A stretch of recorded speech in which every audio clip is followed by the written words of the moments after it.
Novel Saeed का चौंका देने वाला एतराफ़, अदाकारा ने बता दिया कि ड्रामे के रोमांस का इंजाम क्या होता है।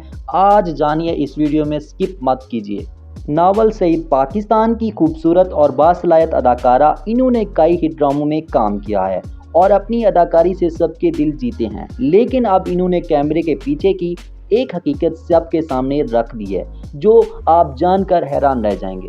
एक इंटरव्यू में नावल सईद ने कहा, ड्रामों में जब हम मर्दों के साथ रोमांस करते हैं तो दिल बेचैन हो जाता है।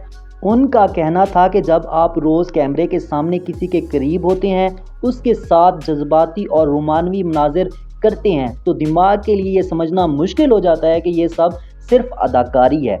मुसलसल एक ही शख्स के साथ केमिस्ट्री बनाने से लाशऊरी तौर पर एक ताल्लुक और कशिश पैदा होना फितरी बात है। ये सिर्फ नावल सईद का तजर्बा नहीं है, शोबाज की तारीख गवाह है कि कई अदाकारों की दोस्ती सेट से शुरू हुई और रिश्ते की शक्ल अख्तियार कर गई।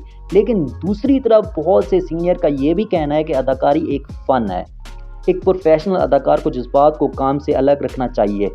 तो नाजरीन, आप इस बारे में क्या सोचते हैं? क्या आपको लगता है कि अदाकारी करते हुए दिल पर काबू रखना मुमकिन है, या नावल सईद बिल्कुल ठीक कह रही हैं? अपनी कीमती राय कमेंट सेक्शन में ज़रूर लिखिए और पाकिस्तान की शोबाज की सच्ची और ताज़ा खबरों के लिए हमारे चैनल के साथ जुड़े रहें। शुक्रिया। ये वीडियो सिर्फ मालूमात और तफरीह के लिए है। इसमें दिया गया बयान अदाकारा नावल सईद की अवामी इंटरव्यू पर मबनी है। शुक्रिया।